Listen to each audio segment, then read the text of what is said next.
Aí as pessoas vinham aqui fazer Cadê turismo. o café? Pô, não tem café? Cadê o café? E em 2019 nós ganhamos o melhor café do estado. Essa casa é toda original. Esse formato dela é original, essa arquitetura é original. Não foi mudado nada, não foi aumentado nada, entendeu? Então essa casa é totalmente original.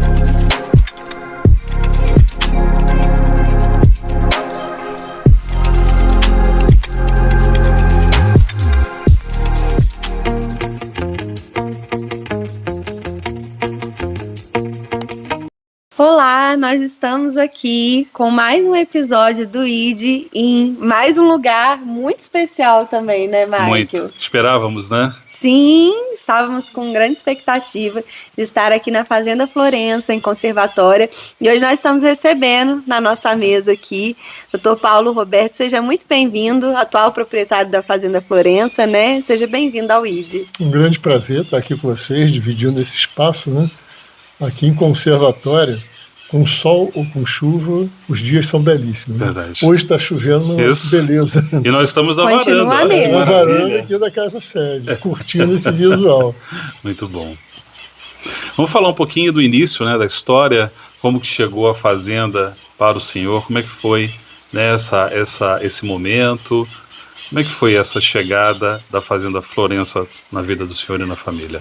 Bom, a minha formação é de odontologia, né? Eu formei na Universidade Federal Fluminense, depois eu fiz pós-graduação, depois eu fiz concurso para professor da universidade, tinha minha clínica também, e a paixão pela história, porque eu pesquisava a história da odontologia, que quase ninguém fazia, né? Sim. E a minha paixão por curiosidade sempre foi muito grande. Eu, na minha adolescência, eu morei numa rua próxima à Quinta da Boa Vista, né? Onde tem lá, onde foi a casa de Dom João VI, Dom Pedro I, Dom Pedro II, né? Então aquilo despertou em mim uma grande paixão pela história, e eu fui transferindo para outros setores da minha vida, né? E eu, como dentista, essa paixão pela história, aconteceu um fato interessante também. Eu sempre gostei de história, como eu falei, né? E o meu avô, meu falecido avô, ele teve doença de Parkinson, mas ele não era dentista. Era comerciante, trabalhou a vida inteira, o Parkinson não atrapalhou a vida dele. Aí a minha mãe... Bom, aí eu fui fazer faculdade de odontologia, eu tinha 18 anos, né? Quando a minha mãe apareceu com doença de Parkinson também. Também não atrapalhou a vida dela, faleceu quase 90 anos, não atrapalhou em nada, né? Não era coisa grave. Mas aí eu acordei. Poxa, eu estou me formando em odontologia. E se eu tiver Parkinson, como é que eu vou trabalhar? Dentista não poderia tremer as mãos, né? Sim. Aí a vida inteira, apesar da paixão pela odontologia, modéstia à parte, eu tive quase 40 anos na minha prática, no meu consultório, né, na faculdade também, e felizmente não tive Parkinson. Mas eu sempre me precavi querendo ter um negócio na qual, se eu tivesse algum problema de saúde, eu poderia ter uma administração que não dependesse das mãos. Certo. A paixão pela história, conhecedor aqui do Vale do Paraíba, das fazendas históricas do período do café do Vale do Paraíba, os inúmeros personagens que viveram aqui, que saíram daqui, que tiveram uma influência muito grande na corte, principalmente de Dom Pedro I e Dom Pedro II. Sim. Então, uma coisa que não é tão divulgada, mas os grandes conselheiros do imperador, tanto de Dom Pedro I e Dom Pedro II, saíram daqui do Vale do Paraíba, né? Que era o Marquês de Baipendi, o Marquês de Valença e outros titulares do Império, né? E quando eu vim conhecer a região, eu me apaixonei pela essa arquitetura e pela história das fazendas, né? E eu coloquei na cabeça, se eu tiver que ter uma outra profissão, que não dependa das minhas mãos, que eu possa administrar, eu quero ser hoteleiro e proprietário de uma fazenda do século XIX. Persegui esse sonho, consegui comprar a fazenda em 1998, portanto tem 27 anos, né? Sim. 27 anos. Estamos aqui, temos aqui a Fazenda Florença, que nós preservamos a história, a memória do século XIX, patrimônio material, patrimônio imaterial também, pelas atividades que nós temos. Só que teria que completar uma renda para você manter um patrimônio desse, né? Daí nós partimos para a hotelaria, que era um sonho também, né? Estamos até hoje aqui, funcionamos, somos uma pousada, no meio dessa área muito verde, dentro da cidade, na qual os turistas vêm, se hospedam, curtem a parte histórica aqui da fazenda, curtem a história da cidade, que a cidade também é do século XIX, né? E temos também outras fazendas no nosso entorno que as pessoas fazem as visitas, né? Curte essa atmosfera da história do Brasil, né? Lembrando que o século XIX foi o grande ciclo do café e que o café foi o sustentáculo do Império Brasileiro durante um bom período, sustentáculo econômico, né? Sim, com certeza. E até hoje nós estamos aqui desenvolvendo inúmeros produtos, temos peças teatrais, temos a visita guiada à casa-sede, temos o cafezal. Há um detalhe, né? Me incomodava muito, alguns anos atrás, o turista vinha fazer a visita guiada aqui à casa-sede. Antes de ser hotel, nós já fazíamos essa visita guiada. Na verdade, o nome da região é Vale do Paraíba Fluminense. Há muitos anos atrás, a Secretaria de Turismo do Estado criou regiões turísticas de todo o estado do Rio. Você tem Cidade Imperial, Petrópolis, cidades serranas, você tem Teresópolis, Friburgo, Costa Azul, Costa Verde, e aqui essa região ficou Vale do Café. Sim. Só que o café praticamente estava extinto na região. Sim. Aí as pessoas vinham aqui fazer Cadê turismo. o café? Pô, não tem café. Cadê o café? Se o nome Vale do Café não tem café. Controverso, Vale do café como sem é café. isso? Né? Como é isso? Né? E aquilo me incomodava muito. Né? E a minha paixão pelo café e pela cultura e pela história do café e a inserção dela no Brasil, eu achava um absurdo não ter café. Fiz uma tentativa de plantio há uns 15 anos atrás. Não foi bem sucedido, porque eu ignorava totalmente como plantar café, o cuidado, a manutenção. Eu não sabia o trato. Eu achava que plantar aqui ia dar. E não é bem assim, né? Você tem que ter toda uma prática técnica para que você faça análise de solo, preparo da terra, não pode ser em área alagada, não pode ser, enfim, uma série de fatores que você tem que conhecer. Em 2015, o Sebrae regional me procurou também outros propriedades de fazendas, né, para poder fazer um projeto de reintrodução do plantio do café. Eu achei o projeto interessante, eu já tinha sido mal sucedido, mas por minha conta tinha sido mal sucedido. Sim. Eu vi que o que o Sebrae fez foi muito legal, porque eles contrataram uma consultoria de um grande professor de café, que é da Universidade de Lavras, o professor Flávio Borém. Ele foi contratado pelo Sebrae para dar essa consultoria e projeto. O Sebrae não colocou dinheiro, como não deveria também colocar dinheiro público dentro da nossa propriedade, não era esse o objetivo, né? Mas o Sebrae ele teve a sensibilidade de gerar o projeto para estimular as pessoas a plantarem, né? Sim. Então nós ganhamos o projeto e as consultorias, assistimos às palestras. Aí eu passei a conhecer o que é café especial, que eu também não conhecia. Conheci o café comum, né? Não o café especial. Eu não sabia o que era o café especial nem o café gourmet. Sim. Né? E nessa consultoria nós aprendemos a diferença entre um café comercial, um café plantado e o sistema commodity para ser exportado em larga escala, e o café especial, o café gourmet. Essa consultoria demorou 1 ano e meio, porque foram várias consultorias, e em janeiro de 2017 nós plantamos o café. Obviamente, o ano de 2016 foi o ano de preparo da terra, análise de solo, preparo do solo, adubação, 2017. 27 de janeiro de 2017, nós colocamos as mudas que tinham sido encomendadas na terra que tinha sido preparada, né? E em 2019 nós ganhamos o melhor café do estado do Rio. Que bacana! Num concurso promovido pelo Sebrae junto com a Ascarge, a Associação dos Cafeicultores do Estado do Rio de Janeiro. Isso com um júri técnico de altíssima qualidade, de muita exigência, né? Porque esse concurso ele tem que ser feito por Q-Graders, que são os técnicos que avaliam se o café é especial, se ele é gourmet, se ele é comercial.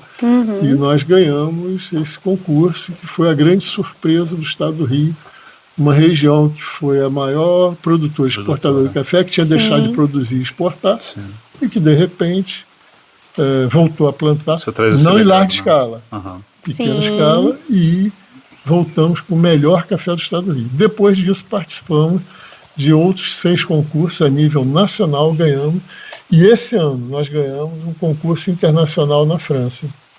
Uau! Agora no mês de, acho que foi julho. Que legal esse. São essas duas marcas que o senhor tem aqui na fazenda, não é isso? Nós temos o café Florença e temos o café Vale do Café. Tem alguma diferença com relação... Não, no momento nós temos o mesmo café nessas embalagens. Mas no ano que nós tivemos uma produção, temos talhões diferentes, são espaços de um café, temos café Bourbon num espaço, temos café Catuai no outro, temos Catuai, temos IAC 125, são tipos de café diferentes. Então nós colocamos café Vale do Café, era Bourbon, café Florença, era o Catuai. Esse ano nós não tivemos como fazer, porque nós tivemos uma seca muito forte, né? Aí nós não tivemos uma produção que desse para nós fazermos essa separação por talhão. Então, nós estamos usando as embalagens, porque são manter, embalagens... né? As marcas, não, para manter as marcas, mas quando podemos, nós temos talhões diferentes. Esse é um tipo de café, esse é outro. Esse ano não, o que tem aqui também. Certo. Agora, a venda dele acontece apenas na Fazenda Florença, nas Só visitas, que na Fazenda Florença, que as pessoas conseguem, então, adquiri-los, né? É interessante salientar que há aqui na Fazenda uma programação de visita ao cafezal. Isso. Nós participamos hoje, né? Onde é explicado ali, muito legal. muito interessante, onde é explicado ali todo o ciclo da plantação, da colheita, algo muito artesanal, né? Muito cuidadoso. Essa experiência é muito importante falar, porque a pessoa vem visitar a região e a fazenda, e no meio do cafezal, né? Tem uma cafeteria, né? Fez uma cafeteria ali, bem imersiva, né? Algo interessantíssimo. É uma experiência muito bacana para quem está visitando. O que acontece? Vale. Hoje, a nossa topografia é morrada, né? Então não permite uma mecanização. É muito limitada a mecanização de tratores por causa da inclinação do terreno.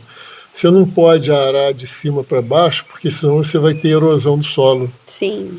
Então você não tem como arar em curva de nível, você não tem como fazer. Você pode plantar o café em curva de nível, mas você não tem como arar. Então é muito difícil plantar em área morrada. Imagino que o Brasil é o maior exportador de café do mundo. Se fosse em área de montanha, não seria. Então nós temos áreas planas em outras regiões que tem cafés excelentes também, mas na nossa região, por ser área de morro, é tudo muito artesanal e muito limitado. Então, nós não temos em larga escala. Nós temos o plantio de café numa escala super controlada de qualidade, na qual nós temos a excelência do café. Agora, se você me falar, você tem café para suprir a necessidade de 100 cafeterias? Não. E é um processo manual também, né? É manual. Então daí, e a beleza desse café está nisso também, né? É a qualidade. E nós proporcionamos aos visitantes, eles podem nos contratar para fazer, pode estar hospedado numa pousada, no outro hotel, ele marca a agenda, nós temos horário de agendamento, no qual ele visita o cafezal e ele vai conhecer do pé do café à xícara do café. O João, que é o gerente da fazenda, faz essa visitação guiada, ele conhece profundamente o assunto, né? E ele faz essa visita. Então você aprende desde o pezinho de café até a colheita e até a xícara do café. É um processo muito de segmentos. Você tem que plantar, adubar, colher, secar, processar o café, até chegar à xícara. Você depende, por exemplo, de torra, tem que ser uma torra bem feita, senão você queima o café. Aí é um lado técnico que demoraria muito para a gente falar, mas nessa visita ela é explicada. E temos também a visita guiada à casa sede, porque é uma grande curiosidade das pessoas conhecer a arquitetura dessas fazendas, né? E cada fazenda tem uma arquitetura diferente da outra.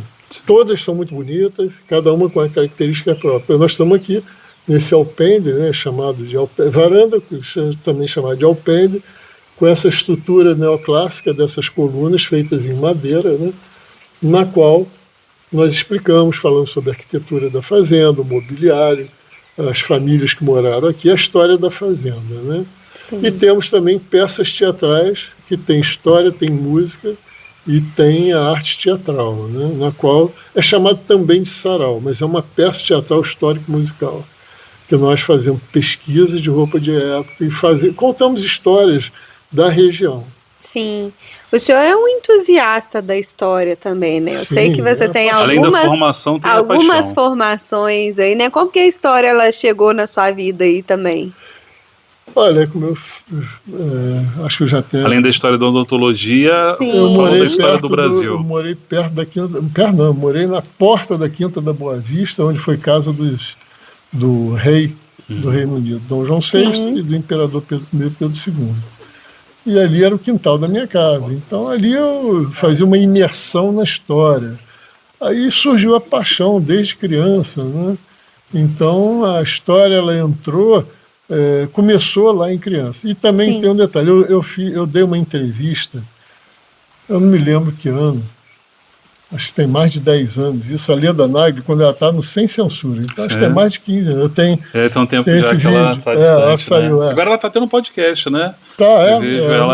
Aí eu fui entrevistado por ela, na qual ela me perguntou, Roberto, fala um pouquinho da sua vida, tal, e essa paixão da história. Eu falei para ela uma coisa, eu nasci em 1950. Quando eu nasci, a escravidão tinha sido extinta só 62 anos atrás. Os meus dois avós nasceram no século XIX, 1898 e 1897. O avô paterno, em 1898, e o materno, em 1897. Eu, criança, eu convivi com essas pessoas que nasceram no século XIX. O Império tinha acabado pouquíssimo tempo antes deles nascerem. Então, toda aquela estrutura... Estava muito viva ainda, né? Ela passou para o início do século XX, né? Então eu conheci, eu criança, eu morei também num bairro chamado Vila da Penha. E meu avô tinha uma marcenaria nesse bairro e nós morávamos também nesse mesmo terreno que tinha essa marcenaria. E ele tinha pessoas que trabalhavam com ele, pessoas que tinham 70, 80 anos como ele. Eu já estava lá na fase adulta. Eu lembro dessas pessoas, né, que tinham nascido no século XIX. Então, tudo aquilo impregnado de história, né? Eu, criança, ficava assim, prestando atenção, queria entrando, por osmose, como diz na gíria, né? Então, eu tenho o privilégio de ter conhecido pessoas que você não teve esse privilégio, nem vai ter que ser nova. Então, como você é muito nova, esse privilégio você não vai ter. Aí eu estou aqui em contato com ele, que teve contato com essas pessoas para ouvir e aprender. 3 séculos diferentes. Sim. Eu conheci pessoas que nasceram no século XIX, eu sou do século XX e estou no século XXI. Sim. Então eu conheci pessoas que nasceram em 3 séculos diferentes, ouvindo histórias, né? E na Vila da Penha, ainda tinha muita gente que tinha nascido no século... Eu tinha 8 anos de idade, com 8 anos de idade, em 1958, eu estava ouvindo pessoas que tinham 80 e poucos anos, até mais, tinha algumas pessoas mais idosas, que vinham com toda aquela bagagem histórica, conversando. E naquela época, quando não tinha internet, as pessoas conversavam mais, né? É isso que eu ia falar, a história ela era contada, né? As pessoas se sentavam e contavam e lembravam, né? Mas hoje você quase não tem. É verdade. Infelizmente, porque muita coisa se perdeu. A tecnologia é fantástica, né? Favorece muito em várias áreas, mas perdeu um pouco.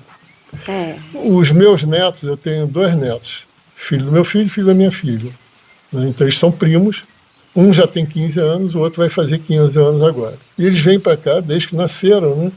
E eu pude proporcionar para eles aquela história de estar ali na beira do fogão de lenha, a gente participando junto, conversando, deixando um pouquinho. Como eu falei, a evolução tecnológica é fantástica, né? A internet ajuda muito na vida. Sim. Mas essa proximidade familiar e de história, eles estão tendo essa oportunidade, né? Pude proporcionar isso. Poucas pessoas têm essa. Eu tenho um hóspede aqui que chega aqui, quando está na época de jabuticaba, vê a jabuticaba, que a jabuticaba dá no tronco da árvore. Tem gente que pensa, não é de cacho, não. Né? Tem gente que não tem nem noção que é jabuticaba. Ele compra no supermercado, aqui ele vê a jabuticaba ali no pé, né? Então ele vê a manga no pé, né? Agora, se eu falando nessa parte, é importante colocarmos, né? A proposta da Fazenda Florença, ela é muito ampla. Sim. A história que é contada através das peças teatrais, a culinária, o café, a produção do café. Então, cultura, é algo arte, muito completo. Sim. A nossa cultura culinária, eu sou de origem portuguesa, italiana e africana. Eu tenho as 3 etnias. Né? E eu carrego isso da minha infância. Né? Eu fui acostumado a ver cozinhar em fogão de lenha. Então eu tenho a comida italiana que a minha bisavó fazia, que eu via ela fazer. Eu tenho a comida brasileira que a minha avó fazia. Eu tenho a comida portuguesa que a outra avó fazia. Né? Então eu trago para a culinária da fazenda também. Hoje vocês deram o prazer de almoçar conosco, a comida tipicamente de fazenda brasileira. Aquele doce também é feito aqui? Tudo feito aqui. Que maravilha. Tudo feito aqui. O nosso café da manhã, se vocês quiserem retornar amanhã, tudo feito aqui. Eu vi essa semana o senhor fazendo uma geleia de jabuticaba. Jabuticaba, fazemos geleia de jabuticaba.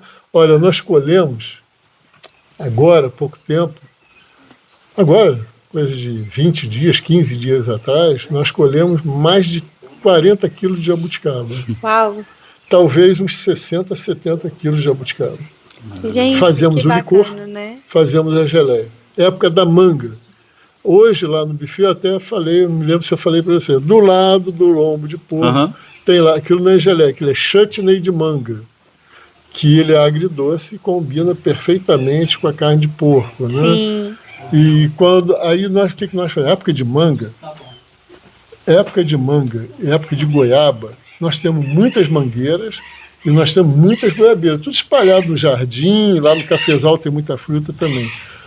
Nós colhemos goiaba, limpamos a goiaba, fazemos tachadas de goiabada lá naquele forno a lenha que nós temos lá na cafeteria. Sim. Aí fazemos goiabada no tacho de cobre, que é tradicional. Tacho, maravilha, hein? Aí o excedente de goiaba, que é tanta goiaba que tem, nós limpamos e congelamos para poder fazer. Muita gente fazendo goiabada em mês de julho. Não existe goiaba em mês de julho aqui na região. Aqui tem goiaba o ano todo. Acaba lá para setembro, mas nós congelamos para fazer, congelamos a fruta limpa para poder fazer a goiabada em meses que não é do mês da fruta. Isso acontece com a manga, nós fazemos o chutney de manga, que é uma delícia, ele é agridoce, combina com carne de porco. Fazemos com jabuticaba, geleia, licor de jabuticaba, enfim, tudo que é fazer. Eu não sei, hoje eu não sei se tinha lá pêssego em calda, colhido aqui, pé de pêssego que nós temos aqui. Olha que legal. Mamão, doce de mamão verde. Sim. Temos inúmeros mamoeiros.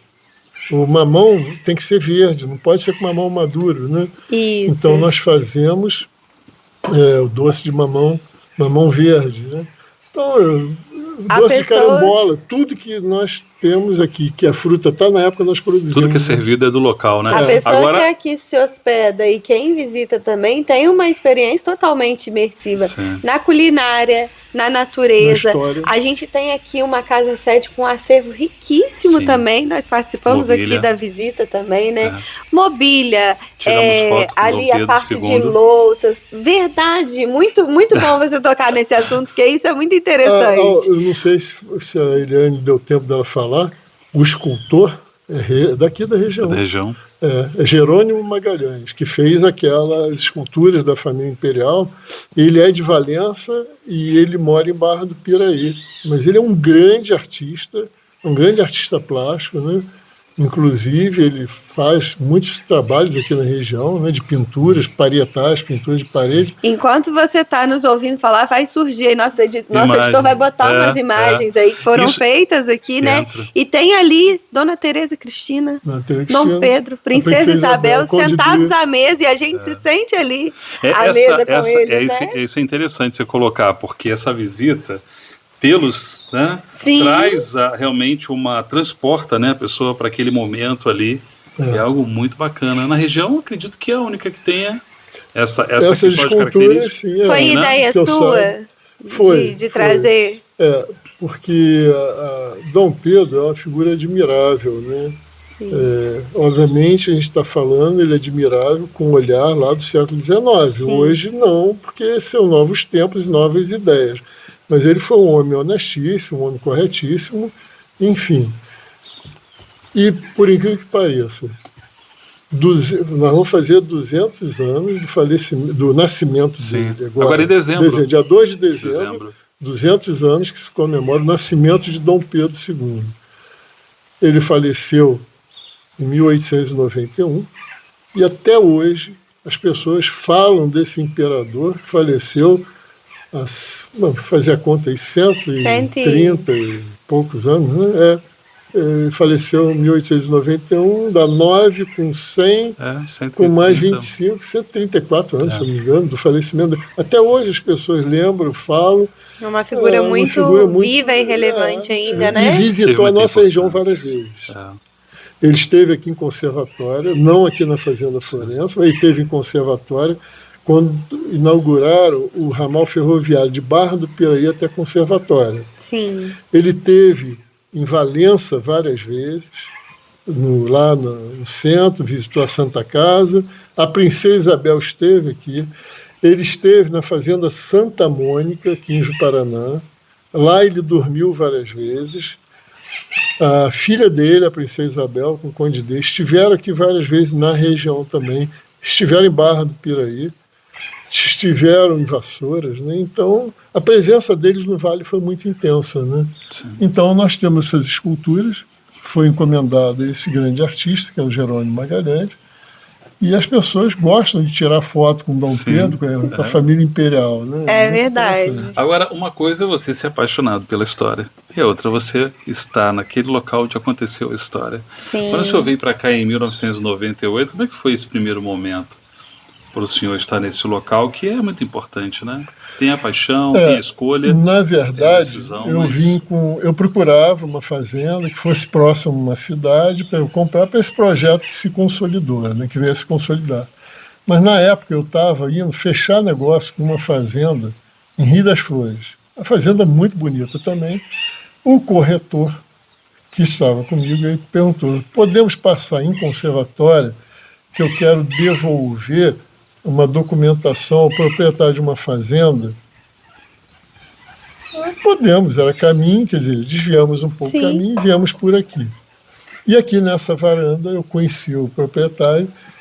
Esse corretor entrou nessa sala para conversar com o proprietário da fazenda, devolvendo a documentação da fazenda, porque ele, enfim, está devolvendo a documentação porque ele achou que não ia vender, porque o proprietário, ele parece que já não estava estimulado mais a vender por um motivo particular dele. Certo. E eu ouvi eles conversando, né? Aí o corretor na época falou: eu estou vindo devolver. Eu falei: não, mas se você tiver um cliente, eu vendo. Eu falei: mas eu entendi outra coisa, que o senhor não queria mais vender. Eu falei: não, se você tiver o cliente, eu vendo. Só Um de cliente chegar aqui aqui na nessa varanda, não, eu não vim para comprar. Aí eu falo, vocês me desculpem, eu estou ouvindo, vocês estão aqui do lado. O senhor quer um comprador, o senhor quer um comprador? Eu sou candidato.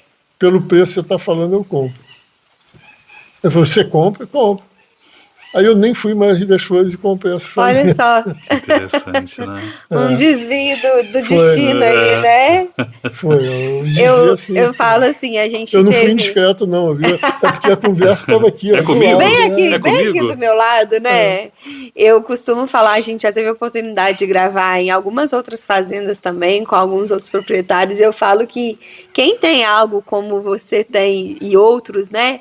É um guardião de uma joia. Sim. Eu penso que aqui é uma É como joia se fosse o de... corredor de corrida passando o bastão para o outro. Né? Eu peguei o bastão, daqui a pouco, obviamente, estou passando para outra Sim. pessoa, que é natural. É assim que vai sucedendo. Né? Daí essa fazenda tem esses anos todos. Né?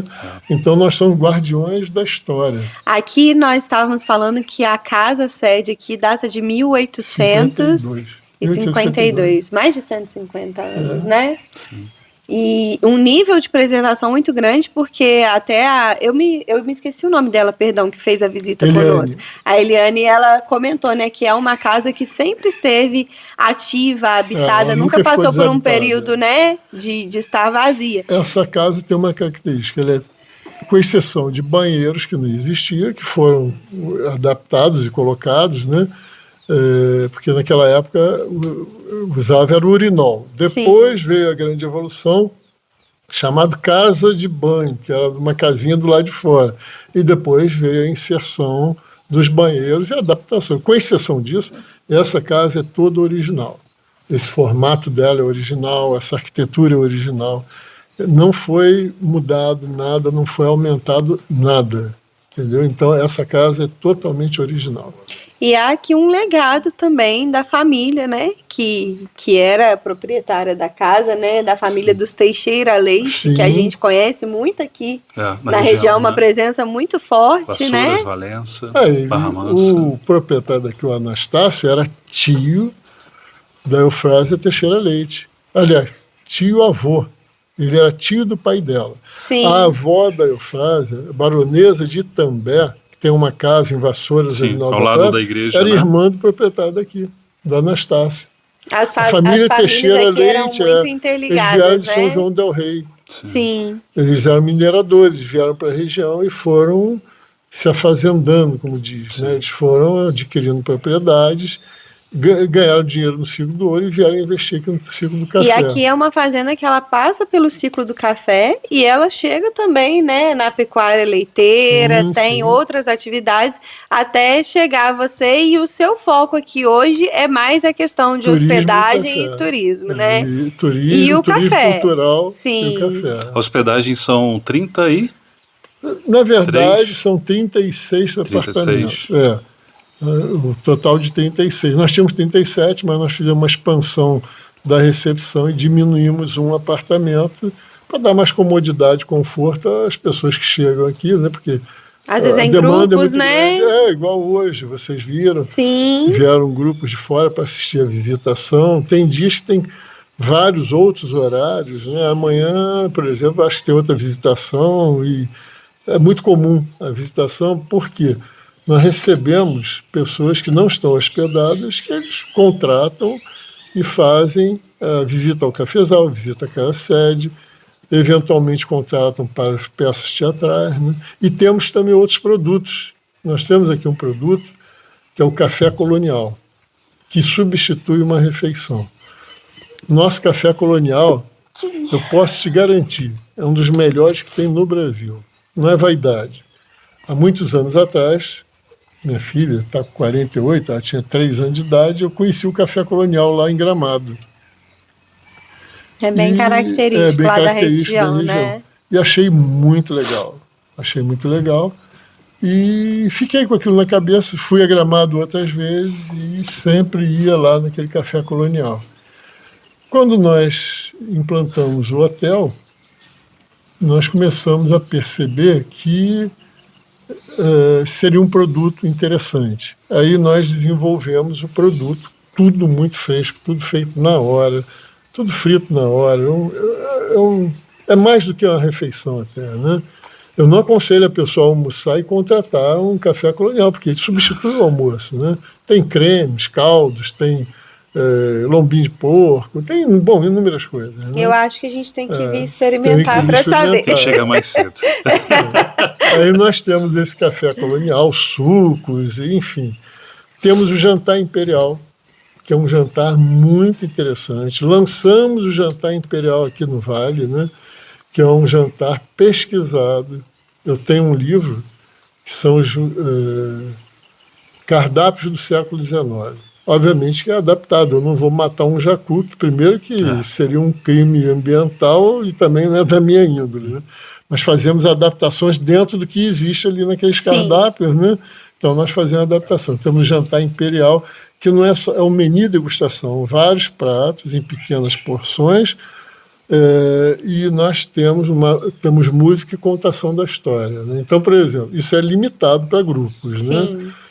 Então, nós vamos começar a servir o jantar imperial. É num salão lá do hotel, ele é adornado, todo ele estilizado, né? O Dom Pedro vai para lá com a imperatriz, sentam numa mesa também. Ah, que interessante. É muito interessante, tem o brasão do Império, né? E ali nós recebemos essas pessoas que contratam e falamos como é que vai ser. Vai ser um jantar que vai ter o menu degustação, são vários pratos em pequenas porções, mas que você vai comer muito no final. E temos também a parte de doces, né? E temos música e história.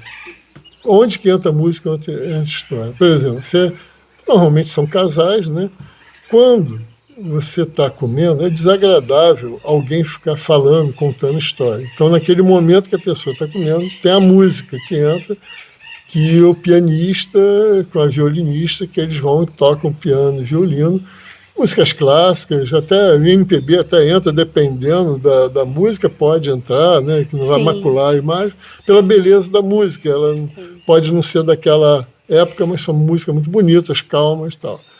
Quando vai trocar o prato para fazer a outra degustação de outro prato, aí um historiador, ou um historiador, aí nós começamos a falar das preferências gastronômicas da família imperial, mas tudo com pesquisa.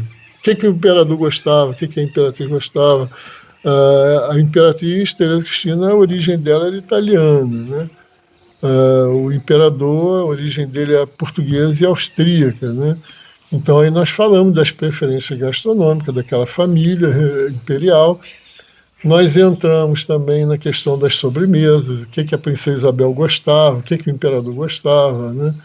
Aí nós contamos essa história. Aí é feita a troca do prato, aí entra, a pessoa está degustando e tem uma música. Mas o historiador, naquele momento, ele não vai falar, porque senão fica sobrepondo, desagradável se está comendo alguém ali falando, né? E o jantar, ele é muito bonito, né? Músicas de excelente qualidade, músicas calmas, tranquilas, né? Então, e a comida também é uma pesquisada, né?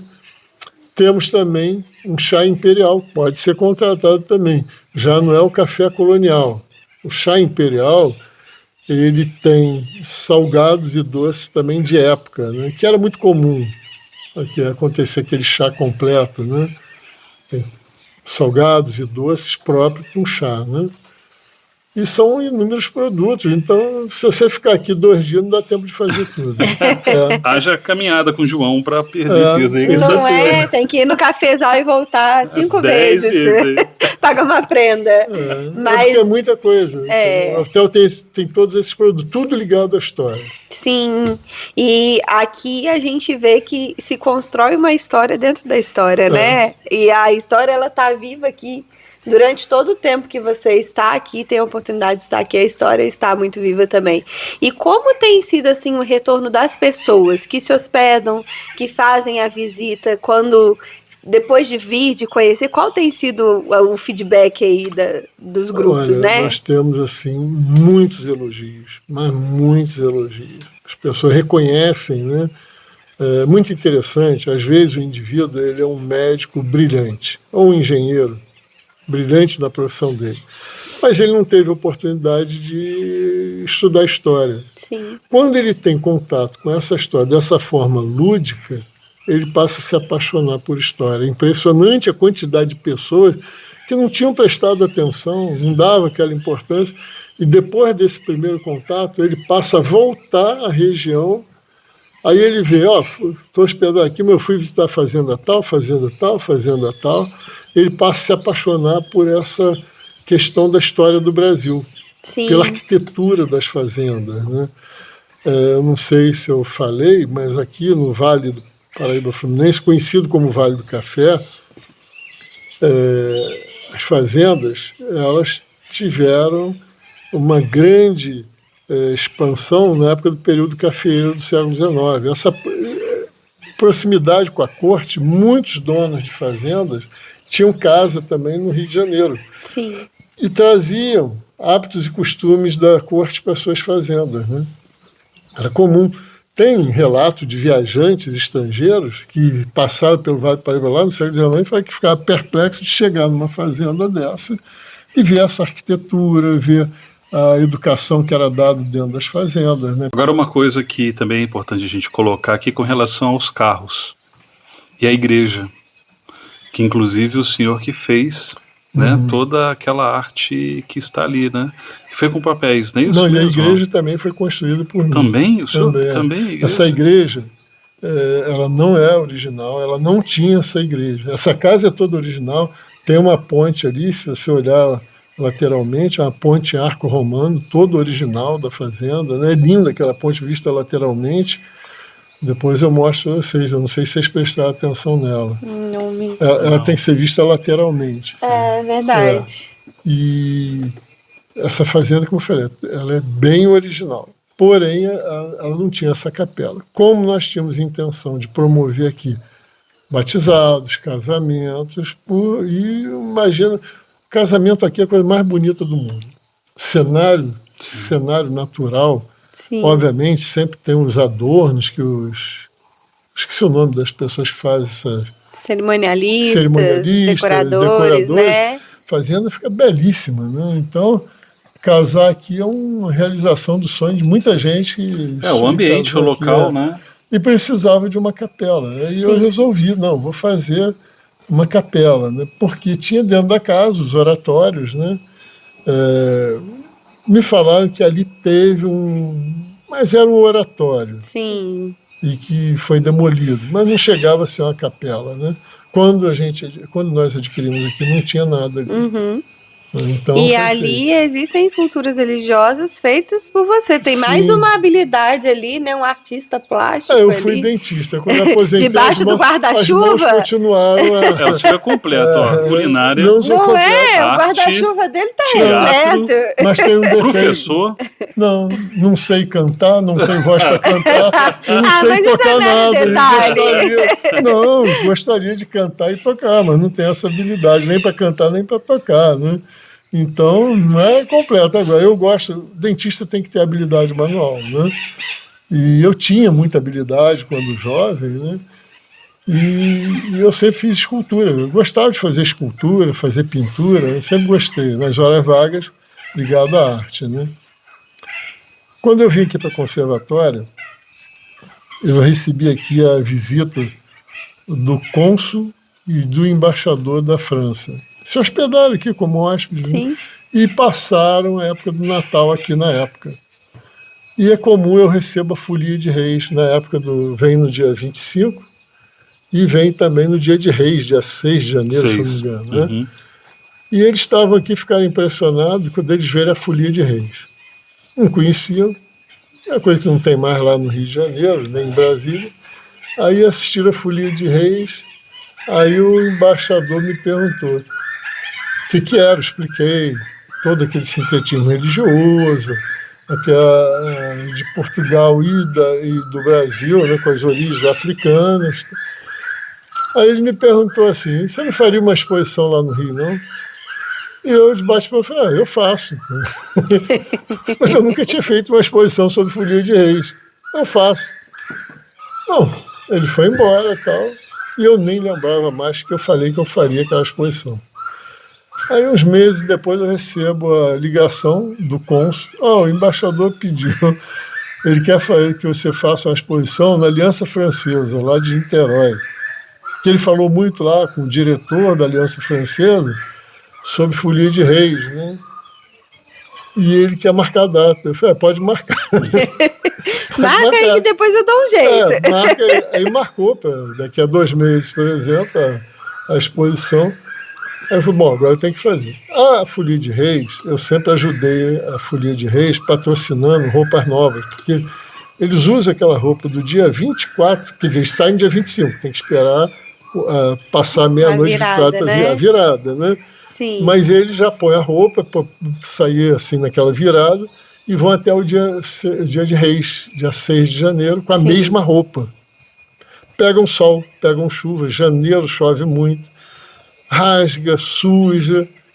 Aí eu ajudava sempre a comprar uma nova roupa. Aí eu falei para eles, olha só, tá aqui, eu vou ajudar vocês a fazer uma nova roupa, mas eu quero a roupa antiga porque eu quero fazer a exposição Folia de Reis. Aí eles me deram aquela roupa, a roupa do palhaço, a roupa de todos os componentes tal, e a bandeira que está lá na capela. Não sei se você viu, tem uma bandeira lá de folia. Aquela bandeira tem uma folia que tem mais de 100 anos. Olha só. Ela foi de conservatório? Ela foi daqui de conservatório, mas quem levava essa folia faleceu, fizeram outras bandeiras e tal.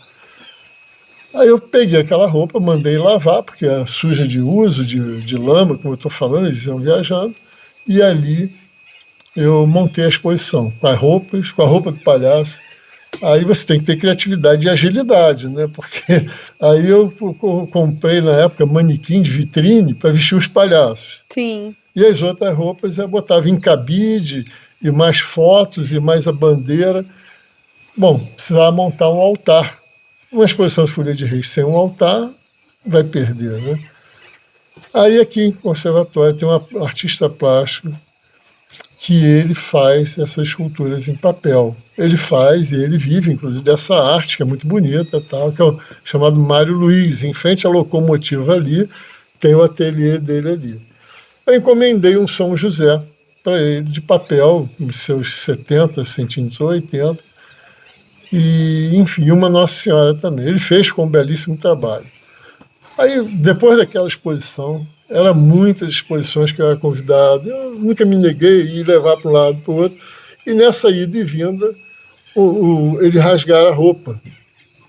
E eu tinha uma outra exposição para fazer na cultura inglesa.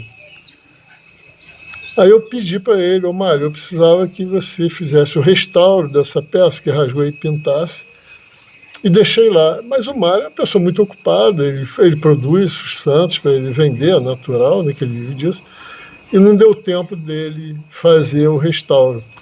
E estava se aproximando. Aí eu falei, Mário, eu vou levar, eu vou restaurar, porque eu tenho que fazer essa apresentação. Aí eu fui ali para a cozinha aqui da casa. Aí tinha tido um fato que eu tinha tido um aborrecimento aqui na fazenda, e eu preferia me recolher nesses momentos mais difíceis. Eu me recolho para pensar o que eu vou fazer e tal. Morreu um boi, que era premiadíssimo. Eu fiquei aborrecido com a morte daquele boi, que era um touro, Guzerá, eu gostava muito dele, eu levei para a exposição, ele tinha morrido, eu me aborreci, enfim, pela morte do touro. Aí eu fui para a cozinha e produzi uma nova roupa para aquele santo. Eu tive que desmontar e tive que remontar. Sim. Ali eu fiz o santo, refiz o santo, a Nossa Senhora fez São José, e esqueci da morte do touro, né? Nem lembrei mais, porque aquilo me deu assim uma abertura na cabeça, o aborrecimento saiu do meu espírito, o aborrecimento. Eu falei, pô, que legal, descobri um negócio que me desaborrece. Aí eu comecei a produzir, só que eu não faço para vender. Sim. Eu não vendo. Eu faço quando estou assim inspirado, vou lá, faço um santo e homenageio e fica lá na capela. Na verdade, eu vendi um que foi um grande, foi um apelo que esse santo está na França. A pessoa é uma artista plástica, ela se apaixonou e ela queria porque queria, e ela estava decorando um apartamento de uma pessoa lá na França, é um apartamento muito amplo e tal, e ela queria botar arte sacra. Eu falei, só que nunca mais você pede, que eu não vou. Aí eu mandei para ela lá. Exemplar único. Único. O único que eu fiz que não está aqui. Quer ver outros exemplares? Vem na Fazenda Florença. E tem também os carros, né? A gente tem ali um carro. Ele é inglês porque ele tem o volante do lado direito, não é isso? Eu não posso te afirmar Sim. que ele é americano. Sim. Aonde ele foi feito? Eu sei que ele foi feito para o mercado inglês, porque a direção, você vai ver que é a direção inglesa. Isso. Entendeu? Eu acredito que tenha sido feito nos Estados Unidos, porque eu não sei que da Packard ter fábrica em outros países. A base dela é Estados Unidos. Então eu acredito que ele tenha sido feito para o mercado inglês, de mão inglesa, entendeu? Sim. É o Packard, que é um carro que é uma paixão, ele é lindo, um carro lindíssimo. Funciona. Funciona. Tem o Fordinho também. Tem também um Ford, né? E tem uma carruagem que o senhor mandou fazer, como foi isso? Um episódio que é muito pouco comentado, o imperador sofreu um atentado. Tentaram matar o imperador Dom Pedro II, ele estava saindo de um teatro lá no centro do Rio de Janeiro. Isso já foi bem perto da proclamação da República, aquele movimento republicano, e como não tinha sido eleito nenhum deputado do Partido Republicano, aquilo gerou fanatismo de algumas pessoas, não é o Partido Republicano, fanatismo de algumas pessoas. Extremista, né? Extremista, que tem, como tem até hoje, terá sempre algumas pessoas. E tentaram matar ele na saída do teatro, com um tiro. E era numa carruagem igual aquela, absolutamente igual. Aí eu mandei fazer a réplica, porque nós temos um teatro que a gente vinha também fazendo com as carruagens, os cavalos aqui. Todo esse acervo, ele não é só ali um patrimônio histórico ali, ele é usado aqui na fazenda, né? Nos saraus, nos eventos, né? Isso é algo muito interessante. Ali naquela varanda tem uma carruagem de 1850 e poucos. Ali naquela dali não é réplica. Sim, também. Aquela carruagem lá fechada é uma réplica. E uma bicicleta também, eu não sei qual é o nome daquela bicicleta diferente. Tem uma roda grande na frente, uma pequenininha atrás. Descobrimos hoje que quando freia... Aquela bicicleta, ela foi idealizada na Inglaterra, só que ela dava tanto tombo que eles pararam de fabricar aquela bicicleta. Até para subir, né? Ela é um desafio, né? É de 1884, a época. E ela chega aqui na fazenda nessas suas... No sarau também. No sarau também. Nós temos aquela máquina lambe-lambe, nós temos vários objetos de época que são usados, né? Por exemplo, no sarau de ontem, o personagem ele tinha uma surdez. Então, ele tem um aparelho de surdez. Eu não sei se vocês viram aquele filme Beethoven. Quem não assistiu, vale a pena. O Beethoven aparece, o Beethoven ficou surdo, né? Que foi uma coisa super... Apenas, um gênio da música ficar surdo, né? E ele conseguiu produzir obras fantásticas já ficando surdo, né? E o Beethoven ele usava um aparelho igual que eu tenho. É uma corneta, né? Ele usava aquela corneta para tentar ampliar a audição dele, né? E o Conde Deu, o esposo da princesa Isabel, ele tinha uma surdez também. Ele usava também.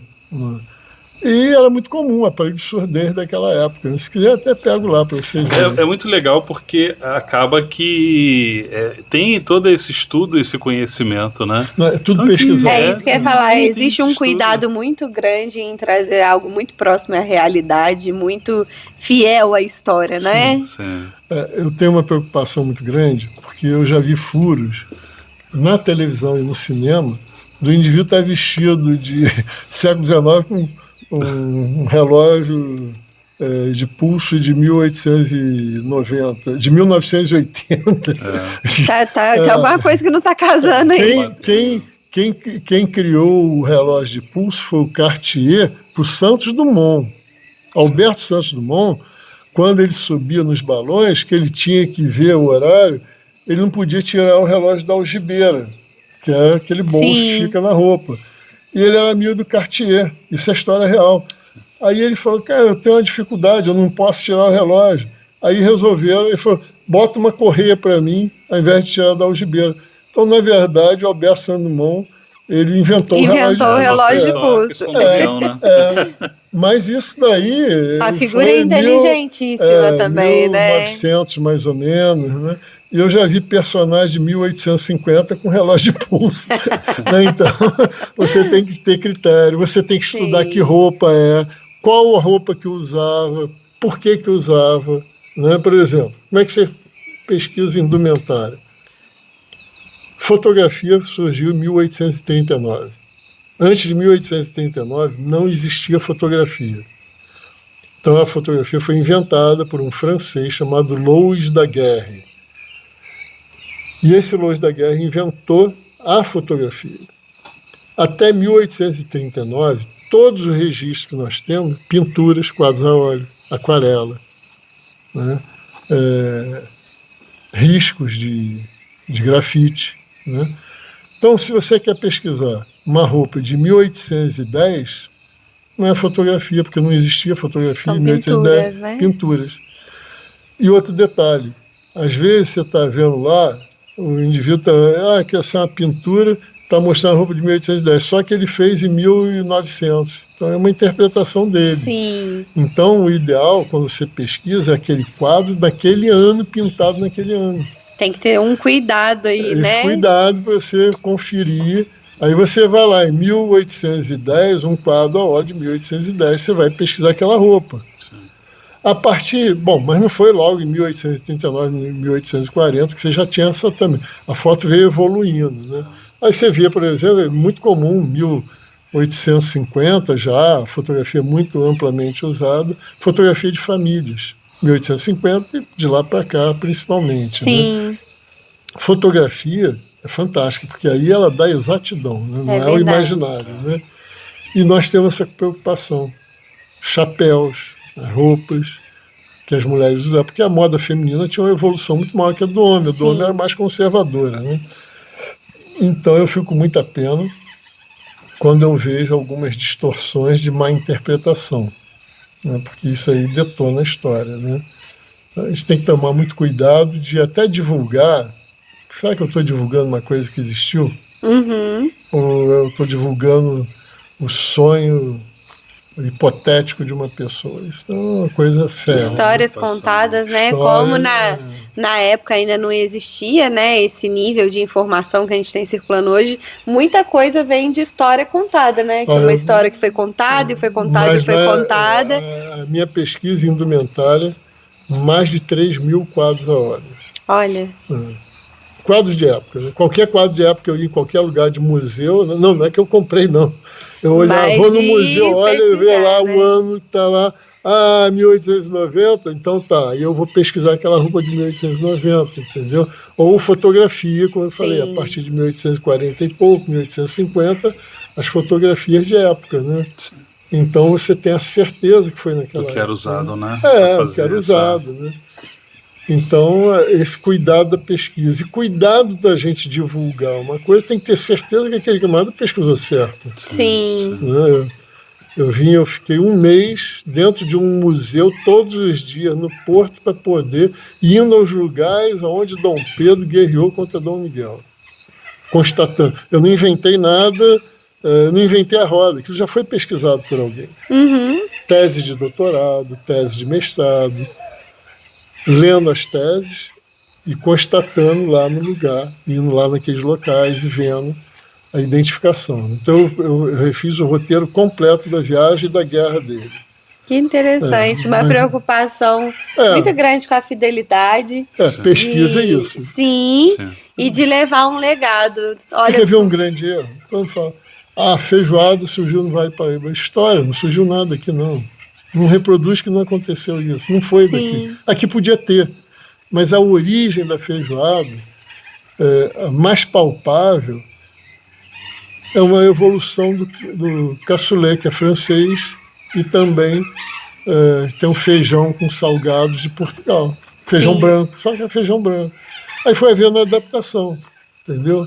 Mas as pessoas cismam que não, feijoada, porque o proprietário dava o pé do porco. Isso é história. Não foi isso. Lendas urbanas, rurais. Isso tem sido contado como uma coisa, e não é. É daqui, né? Entendeu? Não é daqui, não é nada. Entendeu? Então as pessoas vão Tem que ter essa reproduzindo. preocupação. Tem que ter a preocupação de ver a fonte. Sim. Né? A fonte é importante. Você pesquisar se aquela fonte é fidedigna. Por exemplo, a goiabada. Ela é lá do século XIX, mas a adaptação da marmelada. Em Portugal não tinha goiaba, tinha um marmelo. Então fazia marmelada. O português chega aqui e encontra goiaba. Aí passou a fazer a goiabada e aí fazia. Então é igual você tem o licor de jabuticaba e tem o vinho de jabuticaba. O vinho de jabuticaba não é o licor de jabuticaba. Os italianos, quando imigraram para o Brasil, chegam em algumas regiões que não tinha uva. Né? Então, eles usaram a jabuticaba, porque ela fermenta também, e fizeram vinho de jabuticaba. Você vai no noroeste do estado do Rio, até hoje tem pessoas que fazem o vinho de jabuticaba. Não conheço, já conheci o licor, mas o vinho não. O vinho de jabuticaba, ele é diferente, né? Aquilo dali o quê? Os italianos, quando foram lá para o Espírito Santo, não tinha uva, tinham o hábito de fazer seus vinhos lá na Itália, então passaram a fazer o vinho de jabuticaba. E criaram lá, foi uma criação, entendeu? E várias outras coisas. Então você tem que pesquisar a fundo. O fundamento daquilo se condiz com a verdade. Né? Para se falar realmente, informar de forma correta, né?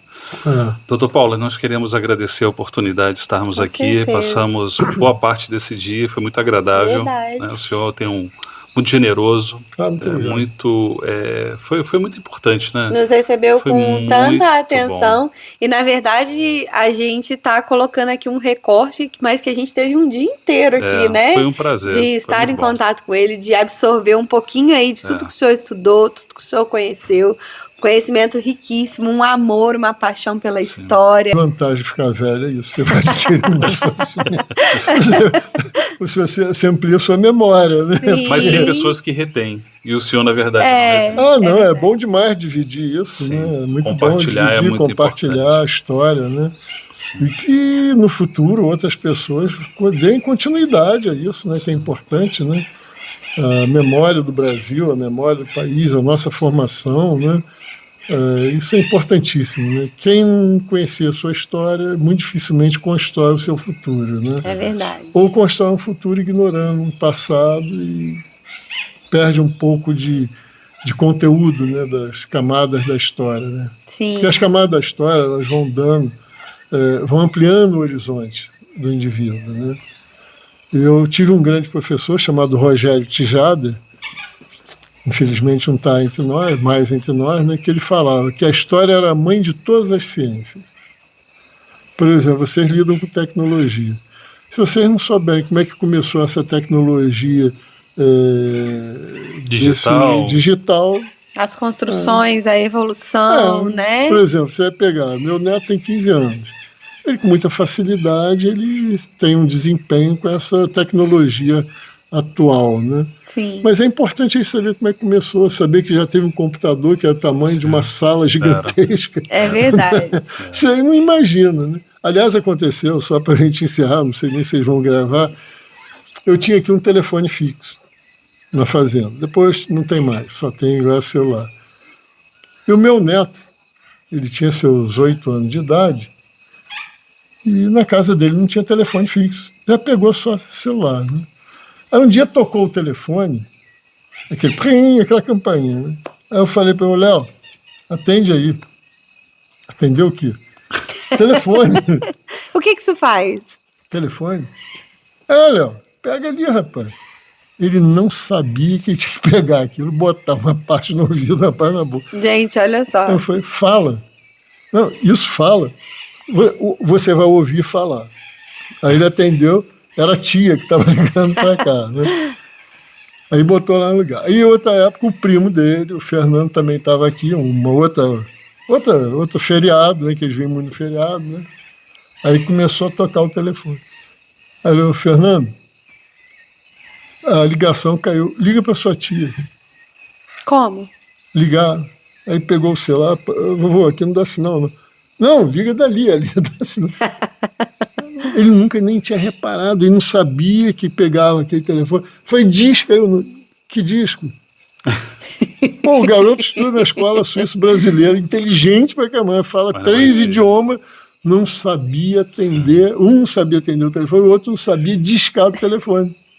A importância do conhecimento. Conhecimento. Sim. Então você vai ficando perplexo com essas coisas. Dá até pena, né? Essa geração. Vai se perdendo muita coisa ao longo do tempo, Não, vai né? se perdendo. É verdade. Mas obrigado, doutor Paulo. Nada, Obrigado foi um por esse prazer. dia maravilhoso. Foi Obrigado. um prazer estarmos Prazer aqui. também estar com vocês. Muito grande. Obrigado pelo carinho de nos receber Nada. tão bem.